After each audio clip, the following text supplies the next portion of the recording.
Assalamualaikum warahmatullahi wabarakatuh. Bismillah, walhamdulillah, wassalatu wassalamu ala rasulillah Muhammad ibni Abdillah, la hawla wa la quwata illa billah, amma ba'd. Pemirsa TVRI Jawa Timur, alhamdulillah senang sekali saya Mala Arifin bisa kembali menyapa Anda dalam program spesial kita Gema Ramadan. Acara ini pemirsa terselenggara atas kerjasama TVRI Jawa Timur bersama Kantor Wilayah Kementerian Agama Provinsi Jawa Timur. Dan sore ini pemirsa, kita sudah siapkan tema yang menarik tentunya, hukum Islam sebagai solusi. Seperti apa pembahasannya? Simak Gema Ramadan sesaat lagi.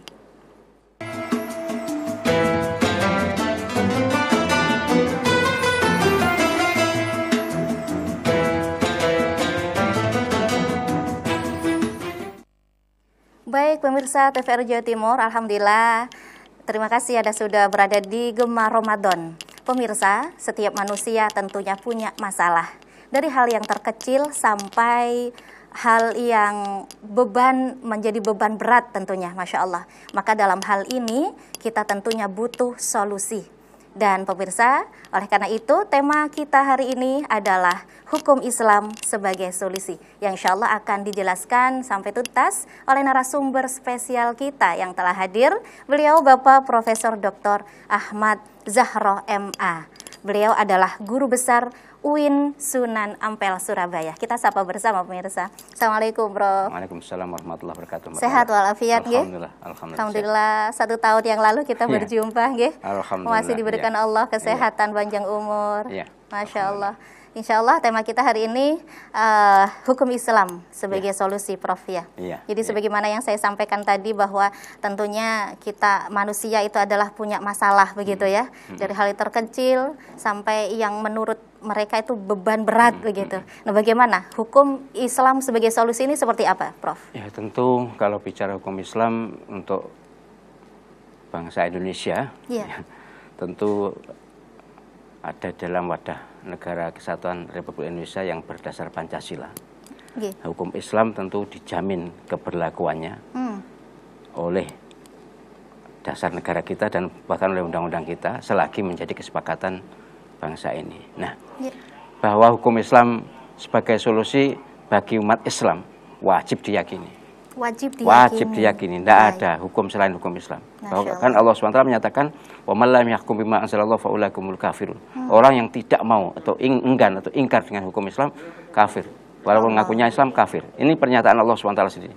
Sedangkan orang yang mengakui hukum Islam tetapi tidak mau menggunakannya, zalim itu. Zalim, Allah. Sedangkan orang yang mengakui hukum Islam kemudian menerapkannya parsial, maka fasik. Sehingga kita sebagai muslim yang ada di negara Pancasila ini harus memanfaatkan undang-undang dasar kita, dasar negara kita dan undang-undang dasar kita yang memberi kebebasan untuk beragama. Bahkan Bung Karno berulang kali menyampaikan silakan umat Islam berusaha bagaimana untuk menjadikan hukum Islam sebagai bagian dari hukum negara ini. Dan ini bagi semua agama berhak untuk memperjuangkannya. Dan umat Islam sudah banyak memperjuangkan ini dan alhamdulillah sudah ya sebagiannya sudah berhasil.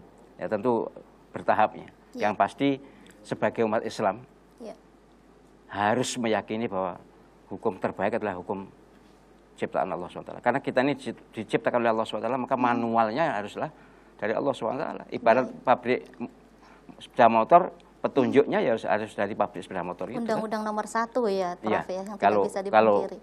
Hukum pernikahan Undang-Undang nomor 1 tahun 74 itu hukum pernikahan. Tapi kalau hukum Islam ada di KHI.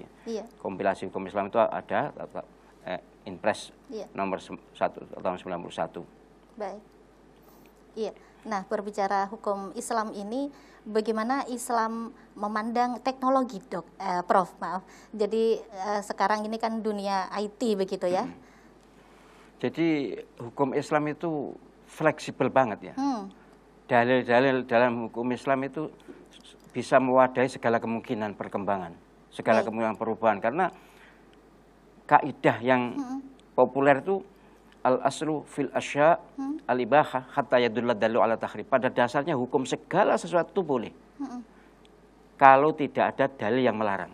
Nah, teknologi tidak ada dalil yang melarang, berarti boleh. Baik. Jadi sekali lagi begitu luas dan elastisnya hukum Islam itu sehingga hampir tidak ada hal yang tidak bisa diwadahi dalam hukum Islam. Yang apa ya, bukan hampir ya, tidak ada. Setahu saya menekuni hukum Islam sudah sejak puluhan tahun yang lalu, baik di dalam maupun di luar negeri. Saya belum menemukan ada hal yang tidak bisa diakomodir oleh hukum Islam. Baik. Iya. Jadi secanggih apapun teknologi, baik teknologi rekayasa genetika misalnya, tetap bisa diwadahi dalam hukum Islam.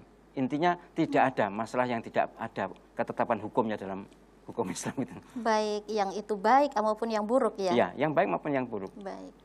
Lengkap. Sehingga makanya Allah SWT menyatakan afa hukmal jahiliyah yabghun, apakah mereka menghendaki hukum jahiliyah? Hukum Allah ini adalah hukum yang terbaik bagi orang yang berkeyakinan, bagi orang yang berpikir. Itu pernyataan Allah SWT. Tapi tentu kita tidak menyampaikan orang yang beragama lain berpendapat yang berbeda, itu ya tentu hak mereka kan. Tapi sebagai muslim harus bangga, harus kekeh dan kokoh serta kukuh berpegang pada hukum Islam, bahwa pelaksanaannya tentu Nabi sendiri bertahap. Dan apalagi kita sebagai rakyat biasa kan kita tidak punya otoritas untuk melaksanakan atau tidak melaksanakan. Yang punya otoritas kan pemerintah atau ya eksekutif maupun yudikatif, legislatif dan yudikatif. Sehingga ya kita yang terpenting saya menghimbau kepada semua yang mengaku beragama Islam, tanamkan dalam hati bahwa hukum Islam adalah segalanya, hukum yang terbaik. Baik. Sebagai orang yang hidup di negara Pancasila amat memungkinkan untuk berkeyakinan seperti itu, tidak ada larangan untuk berkeyakinan seperti itu, bukan ekstrim, bukan radikal. Tetapi ini hukum Islam ini berlaku sejak kapan ya adanya itu, Prof? Ya sejak diundangkan oleh Allah SWT melalui Rasulullah SAW di Madinah, terutama di era Madinah.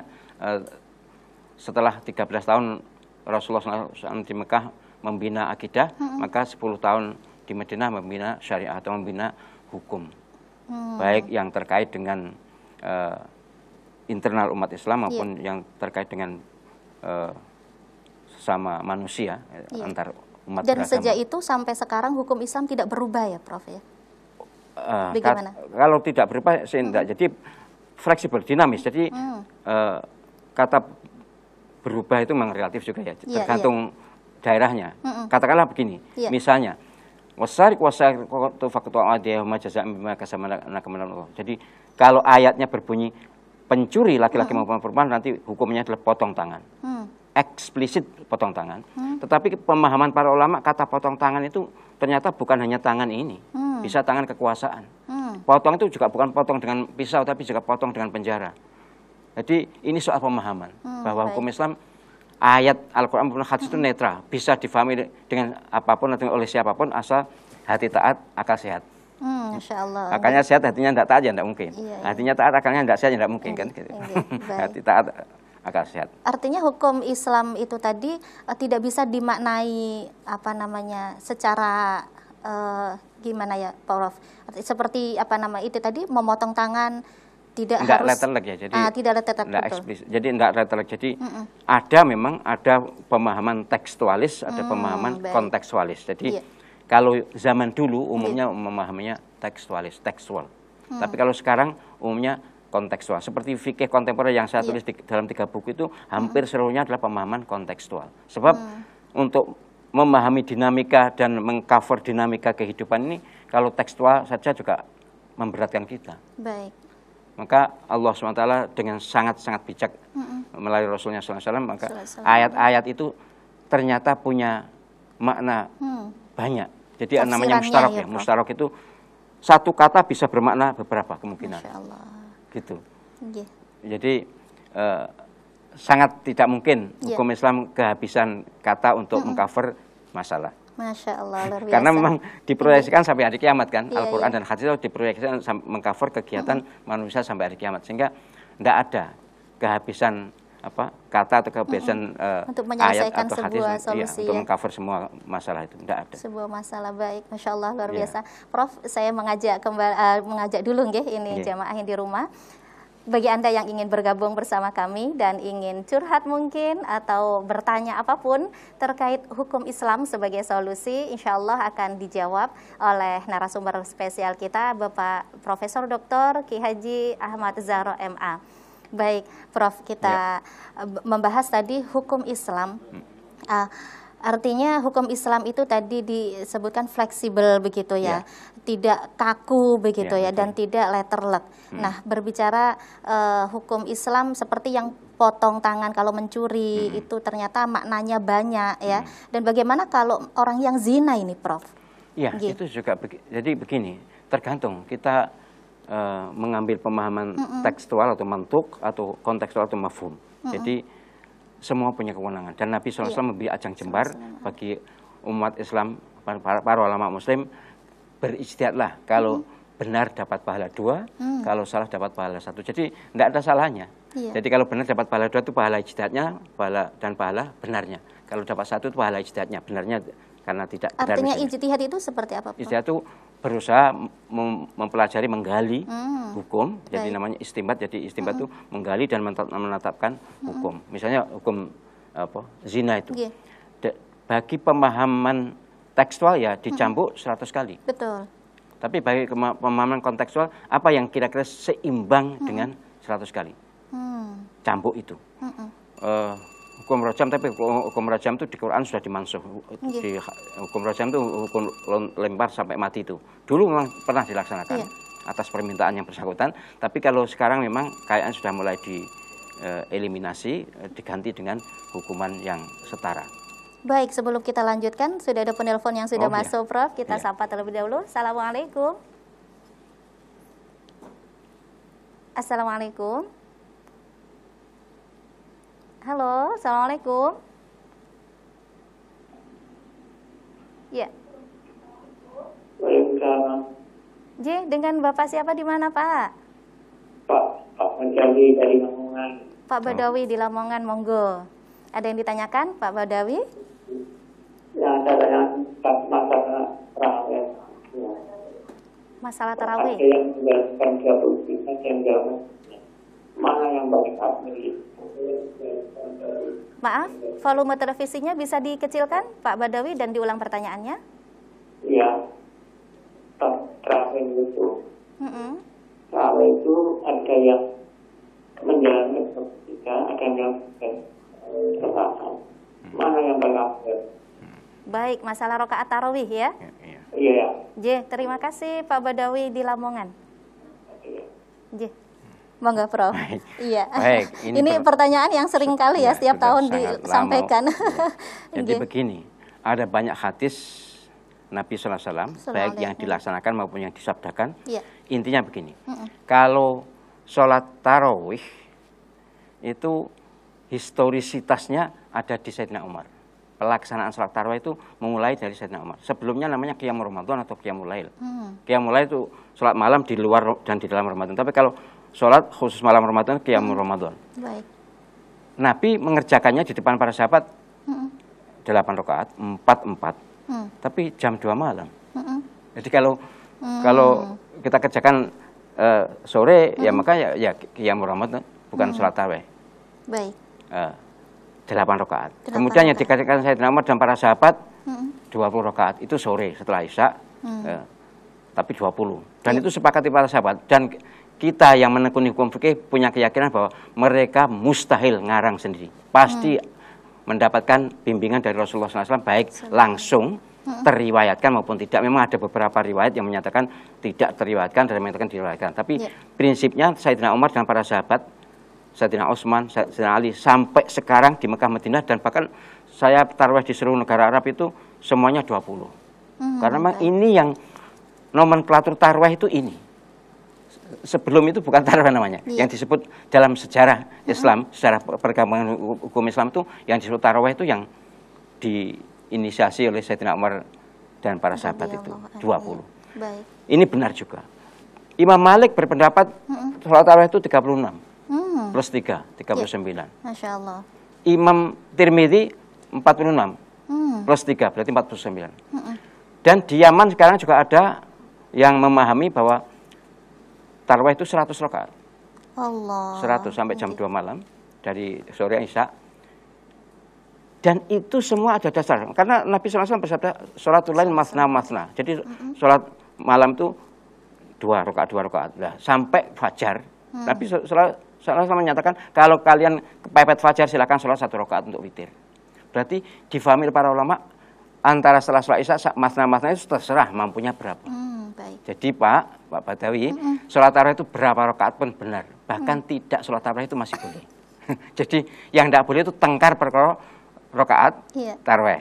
Jadi mampunya berapa, sekarang juga tidak bisa menjadi simbol ormas tertentu sholat tarawih itu. Sekarang ormas yang orang tuanya 20 rakaat, anaknya juga 8 juga. Atau bahkan orang-orang tua sekarang juga banyak yang milih 8 juga.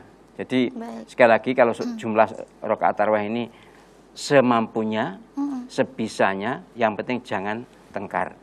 Boleh berapa rakaat pun pilih yang mudah, yang mana, yang enak, yang mana. Iya.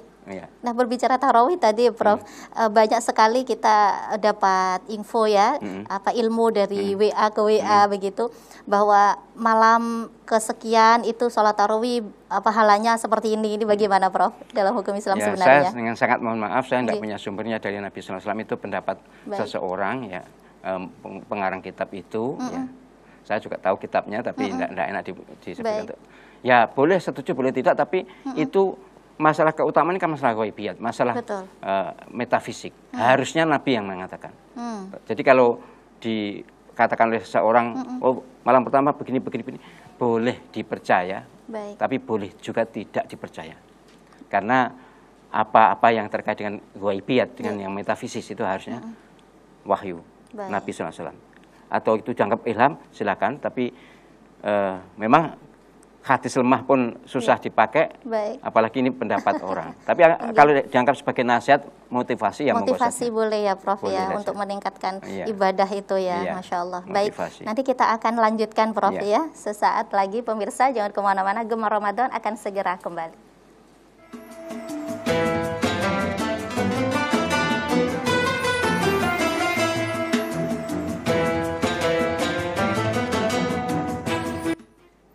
Baik pemirsa TVRI Jawa Timur, terima kasih Anda masih setia bersama kami di Gemar Ramadan.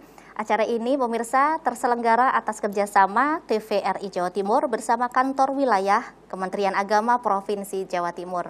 Dan pemirsa, kami kembali mengajak kepada Anda yang ingin bergabung bersama kami bisa melalui telepon interaktif di 0315678216. Untuk tema kita hari ini adalah Hukum Islam sebagai Solusi. Baik. Prof, hukum Islam sebagai solusi ini bagaimana ya?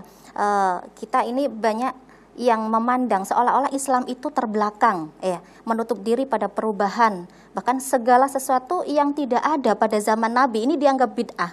Bagaimana menyikapi persepsi seperti ini, Prof? Ya satu. Baik, kita tahan dulu ternyata, harus kita jawab dulu, pemirsa. Assalamualaikum.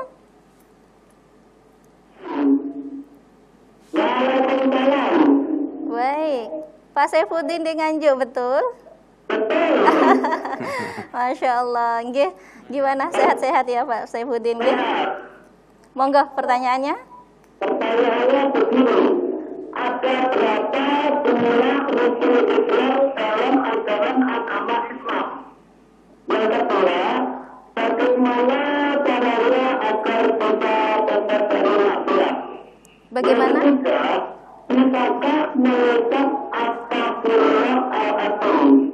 Maaf Pak Saifuddin, yang kedua apa tadi pertanyaannya? Bagaimana caranya agar bisa dapat dari maksiat?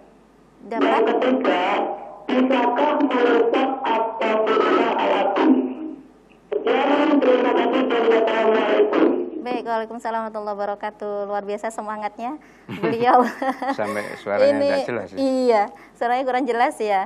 Beliau ini pemirsa setia Prof di TVRI setiap tahun, Masya Allah mengikuti Gemar Ramadan. Jadi ada 3 pertanyaan tadi. Yang pertama, rukun Islam itu ada berapa? Kalau Nabi SAW bersabda itu rukun Islam memang ada 5 ya. Iya. Tapi memang urutannya ada 2 versi. Ada syahadat, sholat, zakat, puasa, haji. Ini yang paling populer. Tapi sebenarnya yang paling sahih adalah syahadat, sholat, puasa, zakat, haji. Mengapa zakat haji? Karena zakat dan haji itu bersyarat. Kalau yang 3 ini tidak bersyarat. Yang 3 ini harus bisa dikerjakan oleh siapapun. Maaf, perbedaannya jadi di mana tadi, Prof? Perbedaannya kalau zakat kan kalau mampu. Oh, baik. Haji kalau mampu. Kalau puasa ya memang ada kalau mampu, tapi umumnya mampu. Nanti kalau tidak mampu ada solusi sendiri. Tapi tetap harus dikerjakan baik langsung maupun dengan cara fidyah. Tapi kalau zakat kalau tidak mampu ya tidak wajib. Jadi yang 2 ini bersyarat, yang 3 itu harus, syahadat harus. Puasa juga gitu. Puasa itu asal masih punya akal, ya wajib. Sholat maksud saya tetap dilaksanakan. Kalau puasa memang boleh bayar fidyah atau qadha nanti. Tapi kalau zakat kalau tidak mampu ya tidak wajib. Haji kalau tidak mampu ya tidak wajib. Jadi sama-sama 5 tapi biasanya ngitungnya urutannya memang berbeda. Urutannya yang berbeda. Sama-sama benar. Baik. Tetapi secara dari segi popularitas memang yang syahadat, sholat, zakat, puasa, haji itu paling populer. Karena mengapa? Karena sholat dan zakat oleh Allah SWT selalu disebutkan berbarengan, sering beriringan dalam Al-Quran. Ini juga punya dasar benar gitu, Mbak. Jadi sama-sama benar. Baik. Yang tidak benar saya tidak sholat ya. Benar sekali. Baik, itu. Yang kedua tadi apa ya? Bagaimana cara menjauhkan maksiatnya? Oh, menjauhkan maksiatnya. Ya bagaimanapun asal sholat ini terjaga, insya Allah secara otomatis, karena Allah SWT menyatakan wa aqimis sholata inna sholata tanha 'anil fahsya'i wal munkar. Maka orang yang sholatnya kontinu atau istiqomah, walaupun kadang-kadang tidak khusyuk dikit-dikit ya, tapi makin lama kalau sudah diulang-ulang kan makin mendarah daging. Otomatis ketika akan bermaksiat itu ya mikir-mikir. Kalaupun tetap ada maksiat tapi ya enggak banget-banget. Lain dengan orang yang enggak mau sholat sama sekali, bisa maksiat, bisa kebablasan. Jadi resepnya menurut Allah SWT adalah kerjakan sholat, tegakkan sholat sehingga hati ini akan terikat dengan Allah Subhanahu Wa Taala. Kemanapun ada kesadaran bahwa saya diawasi oleh Allah SWT, sehingga kalau maksiat agak ada ukurannya gitu, tidak berlebihan. Masya Allah. Jadi itu ya Pak Saifuddin. Dan ada yang ketiga tadi saya belum menangkap pertanyaannya, sudah tertutup. Saya juga tidak menangkap karena suaranya keras sekali. Mohon maaf Pak Saifuddin. Jadi 2 pertanyaan sudah terjawab. Nah tadi yang terputus Prof mengenai bid'ah ya. Jadi gini ya. Profesor Dr. Hamka ya, saya yakin semuanya sudah kenal itu. Beliau adalah orang tokoh Majelis Ulama, Ketua Majelis Ulama Indonesia yang pertama. Beliau mengatakan orang itu kalau banyak bacaannya, orang itu kalau alim, maka pasti tidak banyak menyalahkan orang. Tapi kalau orang itu kok mudah menyalahkan orang, berarti tanda bacaannya belum banyak, orangnya belum alim. Istilah saya, wong sing gampang nyalahne wong itu dolane kurang ada. Sekolahnya durung tutup, ngajine durung khatam. Bahasa guyonnya begitu. Artinya orang ini kalau tahu Islam, tahu hukum Islam secara holistik, akan bisa mudah sangat mengerti bahwa itu benar, ini benar, ini benar. Betul, tidak ada ulama dulu itu yang nyalah-nyalahkan itu tidak ada. Hanya sekarang ini aja ada yang suka menyalahkan. Itu tanda bahwa dia belum lengkap ngajinya, belum tutup sekolahnya. Insyaallah. Baik, kita akan lanjutkan nanti Prof ya. Kita sapa terlebih dahulu pemirsa yang sudah tergabung. Assalamualaikum. Salam. Dengan Bapak siapa di mana Pak? Salam. Monggo Bapak siapa? Allah Surabaya. Insyaallah monggo. Allah Surabaya. Baik, pertanyaannya silahkan Pak. Assalamualaikum Ustaz. Waalaikumsalam warahmatullahi wabarakatuh. Pertanyaannya sekarang ini banyak orang puasa tapi tidak sholat. Pertanyaannya bagaimana kaitannya dengan hadis awalu, pertama-tama yang kita pertama dia adalah sholat. Bagaimana penjelasannya? Sekali lagi banyak orang puasa tapi tidak sholat. Baik. Terima kasih. Assalamualaikum warahmatullahi wabarakatuh. Waalaikumsalam warahmatullahi wabarakatuh. Monggo Prof langsung dijawab. Baik, ini juga terjadi di masyarakat sih, makanya ditanyakan. Orang yang tidak sholat, satu kali sholat itu ditebus dengan harta berapapun susah, tidak terpenuhi. Nah, orang puasa memang dapat pahala sih, tapi apakah mampu untuk nebus dosanya sholat? Wallahu alam. Sama-sama tidak tahu, ini yang tahu malaikat raqib dan atid. Tapi yang jelas, biarlah dia puasa. Siapa tahu nanti bisa menjadi peringan untuk dosanya. Tapi yang jelas, meninggalkan sholat itu, mohon maaf ya, Nabi SAW menyatakan itu kafir sebenarnya. Mohon maaf ya. Walaupun tentu dalam pergaulan sehari-hari kita tidak bisa mengatakan semena-mena begitu. Tapi Nabi SAW, ma bainana wa bainal kafir, atau ma bainana wa bainal kufr as-shalah. Yang membedakan kita dengan orang kafir itu sholat. Itu kejamnya apa? Bukan kejam sih Nabi SAW, tegasnya begitu. Tapi beginilah, bahwa orang beramal apapun asal akidahnya benar dapat pahala. Maka yang menentukan dapat pahala tidaknya itu akidah. Kalau dia akidahnya benar, tauhid, puasa dapat pahala. Iya. Masalahnya apakah pahalanya puasa ini bisa mengcover, menebus dosanya tidak sholat? Tidak sholat. Hampir pasti tidak bisa. Tapi kalaupun tidak bisa, ya setidaknya mengurangi. Baik. Ini teori matematika manusia ya. Iya. Tapi teori matematikanya malaikat yang diutus Allah SWT, wallahu alam. Allah SWT maha pengasih penyayang, moga-moga dengan mau puasa itu pada saatnya nanti sadar sholat. Itu aja doa kita. Allah, nggih. Ya kalau soal matematikanya memang seperti itu. Semoga Allah jaga ya salat kita, nggih, Prof. Iya. Masya Allah.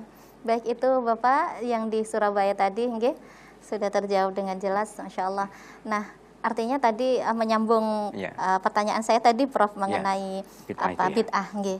Jadi beginilah, saya mohon kepada para mubaligh, penceramah, khotib, tolong hargai perbedaan pendapat. Di depan panjenengan itu tidak hanya orang yang sama dengan panjenengan.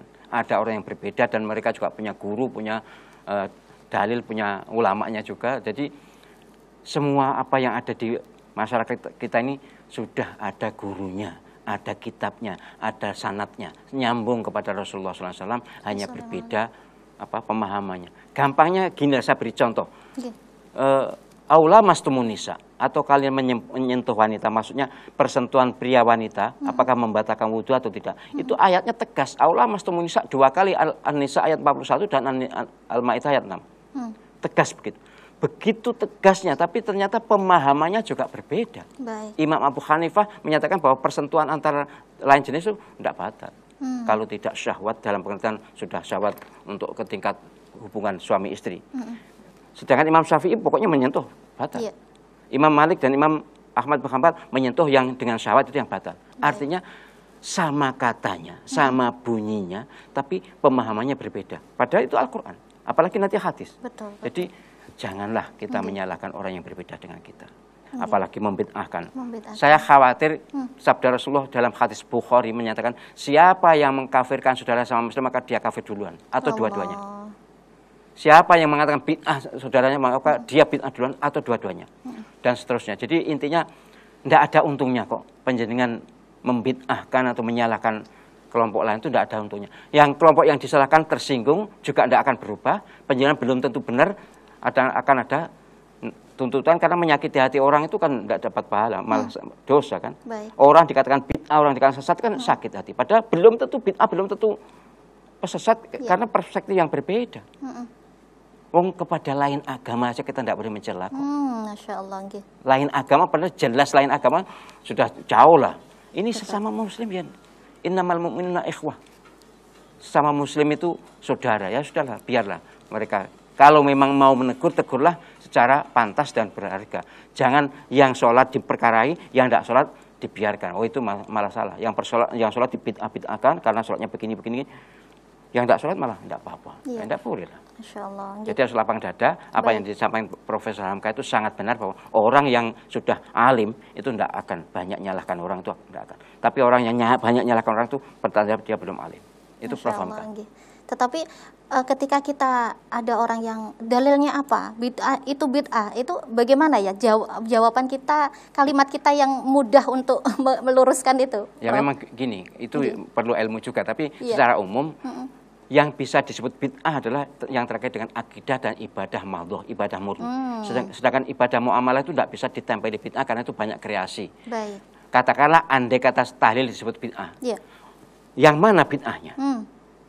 Baca Yasin dianjurkan, berzikir dianjurkan, mendatangi undangan dianjurkan. Lalu mana bid'ahnya? Jadi ini soal kreasi, apa yang dirintis oleh Wali Songo dulu menjadi bagian dari kehidupan kita sekarang, ya sudahlah.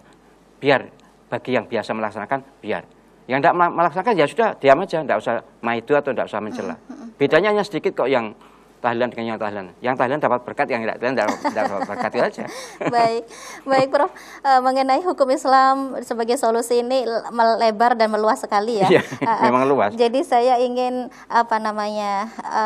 beranjak kepada masalah KB nih Prof. Oh ya. Nah, ini bagaimana hukumnya bagi para emak-emak ya, ibu-ibu pemirsa di rumah ini yang membatasi kehamilan atau dirasa sudah cukup anak saya sekian aja gitu. Bagaimana hukum Islam ini Prof? Memang Ya itu tadi, pemahaman terhadap hukum Islam itu ada yang tekstual, ada yang kontekstual. Baik. Nah, ayatnya jelas, wal a'udzubillahi minasyaitonir rajim wal yakhshal ladzina law taraku min khalfihim dzurriyyatan dha'afan khafu 'alaihim falyattaqullaha wa la yaqulu qawlan sadida. Surah An-Nisa ayat 8 kalau nggak salah ya.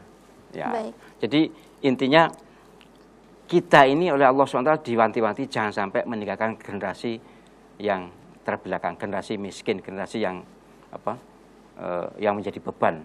Jangan sampai meninggalkan generasi yang miskin atau generasi yang menjadi beban tetangga, menjadi beban sesama. Artinya? Ya, supaya generasi kita terus ya kokoh kuat lah. Baik. Ada yang memahami untuk generasi kokoh kuat yang tidak miskin itu jangan banyak-banyak anak itu. Maka boleh KB.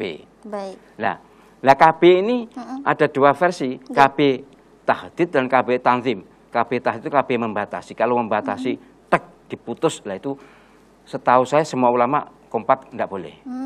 Tapi kalau mengatur boleh. Katakanlah andai kata vasektomi, buatlah vasektomi yang bisa dihidupkan lagi walaupun tidak akan dihidupkan lagi. Katakanlah diikat. Diikat itu nanti ikatnya kan bisa dilepas. Walaupun tidak akan dilepas tidak apa-apa, yang penting caranya diikat. Artinya tidak permanen ya, Prof? Ya, tidak permanen. Baik. Tapi yang haram itu kalau diputus, dipotong, nah itu haram karena sama dengan sudah memutuskan mendahului takdir Allah ya. Kekuasaan Allah SWT. Jadi KB hukumnya boleh. Para ulama seluruh dunia setahu saya sepakat bolehnya KB. Tapi tangzimun nasl, mengatur, bukan tahdidun nasl, membatasi. Baik. Tapi jika ibu ternyata punya, mohon maaf, ibu ini ada jantung atau darah tinggi atau apa yang menyebabkan tidak boleh hamil, maka boleh membatasi. Boleh. Baik. Ya. Mungkin ada contoh atau anjuran Rasulullah untuk KB yang syar'i? Bagaimana, Prof? Zaman Nabi bahkan Nabi SAW menganjurkan bernikahlah kemudian berketurunanlah karena kami nanti tidak untuk memperbanyak keturunan justru, Prof. Tapi itu ada benernya loh, ada benernya. Ini yang melaksanakan orang Yahudi malah. Yang melaksanakan hadis ini malah orang Yahudi. Mereka tidak ada KB sama sekali. Sehingga mereka ingin berkembang sebanyak-banyaknya, kembang biak ya, berkembang biak sebanyak-banyaknya. Regenerasinya lebih banyak. Tapi Islam alhamdulillah bahwa tanpa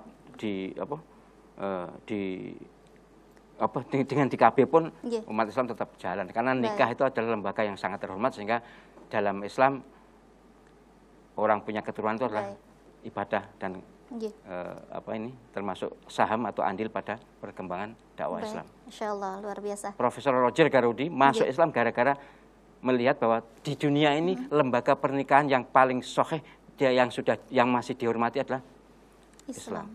Selain Islam menurut beliau orang sudah tidak gitu interest. Ini Profesor Roger Garudi orang Prancis itu, guru besar budaya internasional itu sampai menyatakan seperti itu. Artinya apa? Artinya dalam hal regenerasi Islam ini ajarannya sudah mengalir untuk regenerasi. Bahwa kemudian ada pengaturan-pengaturan namanya pengaturan kan boleh aja. Baik. Ya. Baik, Prof. Luar biasa ya perbincangan kita.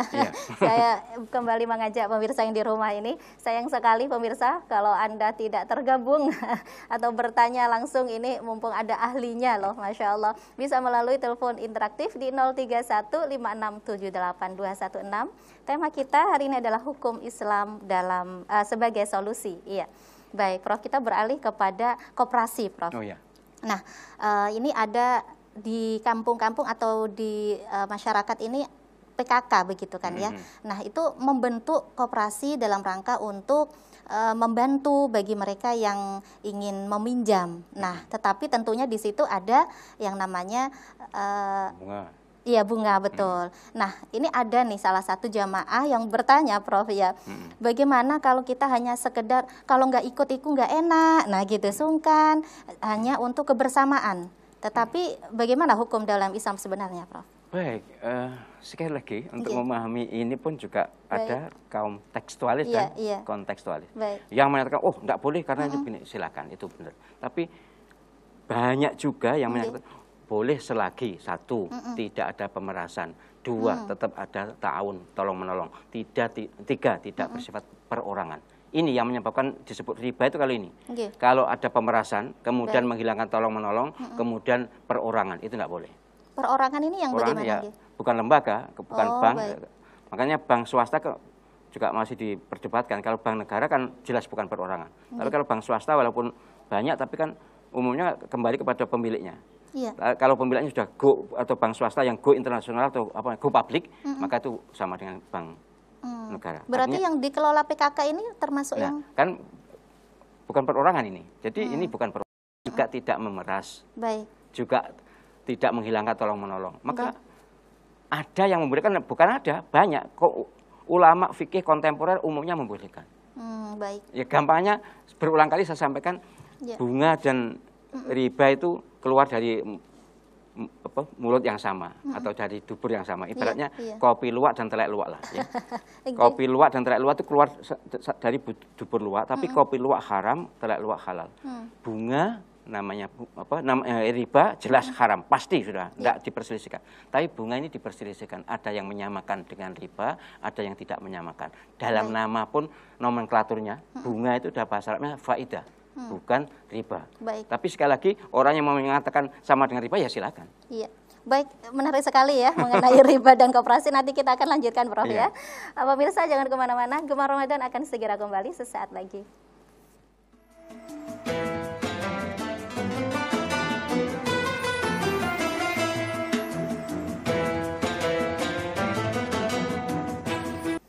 Baik, pemirsa TVRI Jawa Timur, alhamdulillah terima kasih Anda masih setia bersama kami di Gemar Ramadan.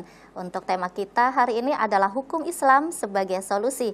Dan kami kembali mengajak Anda untuk bagi Anda yang ingin bergabung bersama kami bisa melalui telepon interaktif di 03156782216. Ada Profesor Dr. Kiai Haji Ahmad Zahro MA di sini. Baik, Prof, tadi kita berbicara tentang koperasi ya. Monggo bisa dilanjutkan seperti apa hukum Islam. Masya Allah. Sayang sekali, Inge. Ada telepon yang sudah masuk. Kita sapa. Assalamualaikum. Waalaikumsalam. Inge, Bapak siapa di mana, Pak?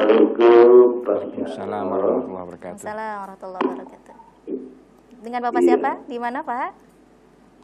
Saya Pak Munir dari Balongbendo. Baik, di Balongbendo, monggo, Pak. Iya. Saya bertanya nyimpang dari tema, enggak apa-apa ya. Boleh, saya itu terinspirasi dalam puasa ini kok akhir dari ayat itu kan la'allakum tattaqun. Jadi agar kamu bertakwa. Itu adalah benarkah bahwa puasa itu menyebabkan orang bertakwa? Gimana dengan haji?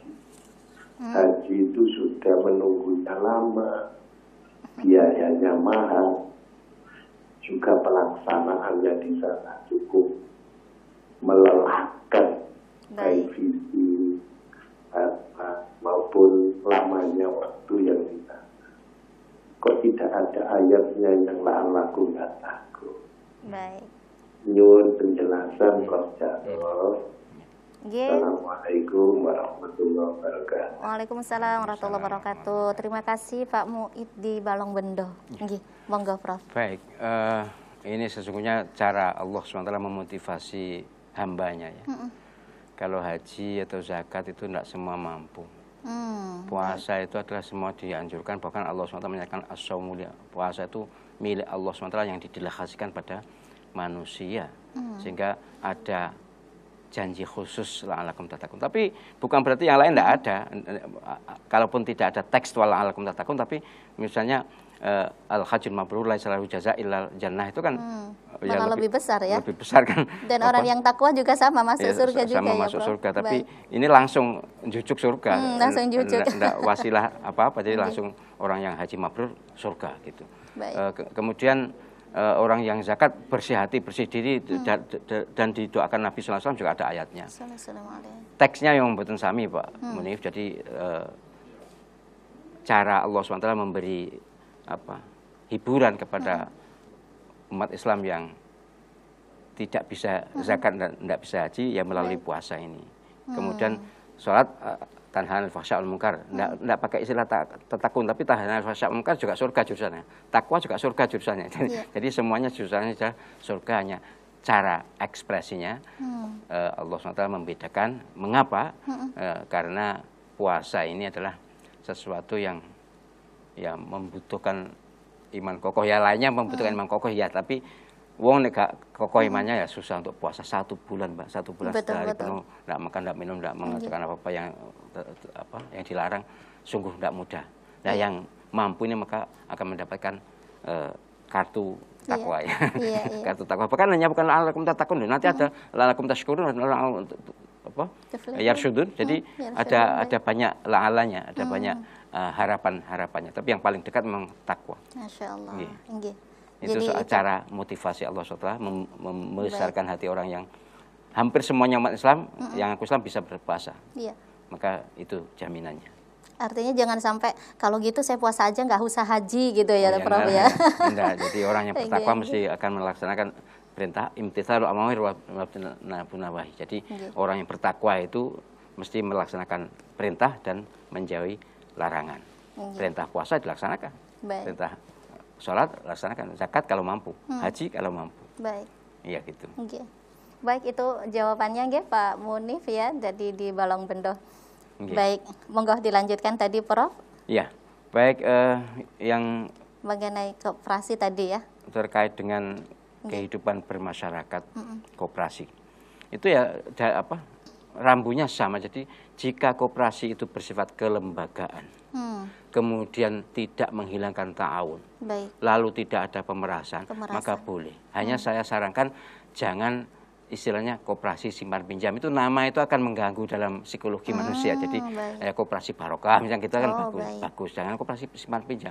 Istilah bunganya juga jangan disebut bunga lah supaya tidak istilahnya biaya operasional misalnya gitu. Oh boleh ya. Maka saya sampaikan pada Direktur Bank Mandiri, Direktur Utama Bank Mandiri Jakarta waktu saya ceramah di sana itu, tolonglah kata bunga itu diganti menjadi bagi hasil, jadi supaya tidak jadi beban psikologis gitu loh. Tapi untuk prosesnya? Ya sama aja, nama beda. Masa di Bank Syariah kan sama juga prosesnya, sama saja. Tapi namanya berbeda. Baik, luar biasa. Kita terima dulu penelpon yang sudah masuk. Assalamualaikum. Assalamualaikum. Halo. Nggih, assalamualaikum Ibu. Halo, assalamualaikum. Waalaikumsalam warahmatullahi wabarakatuh. Monggo, dengan siapa di mana Bu? Ini dari Ibu Kusaro di Paciran Lamongan.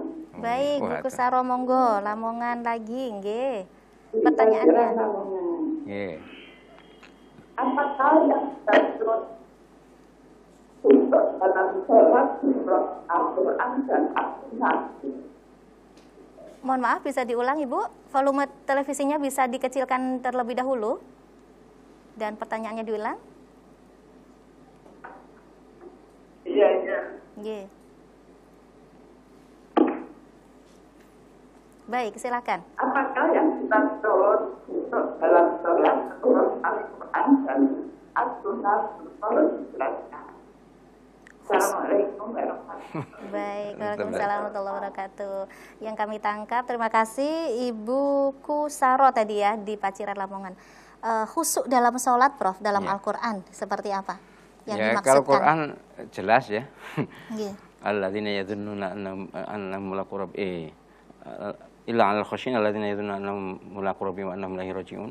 Jadi orang yang khusyuk itu menurut Al-Quran adalah orang yang hadir hatinya merasa ketemu Allah dan merasa nanti pasti kembali kepada Allah. Itu kalau Al-Quran. Kalau hadis anta abudallah ka annaka tarahu fa illam takun tarahu fa innahu yaraka. Seperti kita melihat Allah Subhanahu wa taala. Tapi kalau kita tidak bisa dan memang tidak bisa, maka sadari bahwa Allah pasti melihat kita. Jadi kesadaran untuk diawasi Allah SWT, kesadaran untuk dilihat Allah SWT itu khusyuk. Jadi sehingga dalam sholat harusnya juga ada episode yang mencerminkan bahwa kita ini sedang menghadap Allah SWT. Sehingga sholat itu ya yang khusyuk, yang tenang gitu. Jangan balapan kayak apa itu ekspresi itu apa mendak malu pada Allah SWT. Jadi sekali lagi sholat khusyuk memang batin. Kalau lahir ini namanya tumakninah, tenang lahir itu tumakninah, tenang batin itu khusyuk. Nah, dalam Al-Quran maupun hadis memang arti khusyuk ini kehadiran hati bahwa kita menghadap Allah SWT. Kesadaran bahwa kita bertemu menghadap Allah SWT. Ya malu mestinya kalau pencilaan atau kalau tidak tenang mestinya malu. Kalau pakaiannya sekenak-kenaknya seadanya mesti malu. Sehingga terdidik secara otomatis orang yang sholatnya khusyuk mesti akan tersadar bahwa apa-apa yang menjadi bagian kegiatan kehidupan samping selain sholat maka akan tertata dengan sendirinya. Baik. Maka tadi bertakwa tadi. Iya. Baik, itu nggih Ibu di Paciran Lamongan tadi ya. Berikutnya Prof, mengenai hukum Islam sebagai solusi, kembali kita dalam ujung Ramadan nanti itu tentunya harus mengeluarkan zakat begitu ya, atau ada yang sudah berkewajiban zakat fitrah, zakat mal maksud saya. Zakat mal ini pertanyaan saya, apakah boleh dikeluarkan sebagiannya, jadi tidak seluruhnya, sebagiannya dalam bentuk barang, mungkin parsel atau sembako seperti itu Prof? Boleh, asal nggak dimanipulasi dengan nama lain. Oh ini sebagai THR, enggak boleh ya. Zakat wujudnya zakat apapun, tapi namanya tetap zakat. Baik. Kalau diwujudkan sembako boleh, tapi namanya tetap zakat. Baik. Baik Prof, Masya Allah kita tidak terasa sudah di penghujung acara dan harus kita tutup sebelumnya. Namun monggo disimpulkan benang merah dari semua perbincangan kita. Kita sebagai umat Islam harus meyakini bahwa hukum Islam adalah hukum yang terbaik ciptaan Allah SWT, sekaligus pencipta manusia ini adalah Allah SWT. Yang paling tahu tentang bagaimana seharusnya manusia adalah Allah SWT. Maka Allah SWT menyatakan, siapa yang ingkar dan enggan dengan hukum Allah maka kafir. Yang kedua, siapa yang tidak enggan dengan hukum Allah tapi tidak mau melaksanakan, menerima tapi tidak mau melaksanakan, itu zalim. Siapa yang menerima parsial secara sepotong-sepotong, itu fasik. Maka kita sebagai orang yang alhamdulillah tidak menjadi penentu pelaksanaan hukum, kita ridho aja bahwa sebagai umat Islam harus ridho, bangga, bersyukur dengan hukum Allah SWT. Soal pelaksanaannya terserah eksekutif, legislatif, dan yudikatif. Nanti yang akan diminta pertanyaan. Masya Allah, luar biasa sekali. Semoga bermanfaat. Amin. Terima kasih sudah berkenan hadir di TVRI Jawa Timur, Prof. Dan semoga bisa bertemu lagi di tahun-tahun berikutnya. Amin. Pemirsa TVRI Jawa Timur, alhamdulillah usai sudah perbincangan kita sore hari ini di Gemar Ramadan. Semoga bermanfaat dan barokah. Saya malah mohon undur diri. Subhanakallahumma wa bihamdik, asyhadu an la ilaha illa anta, astaghfiruka wa atubu ilaik. Wassalamualaikum warahmatullahi wabarakatuh. Waalaikumsalam.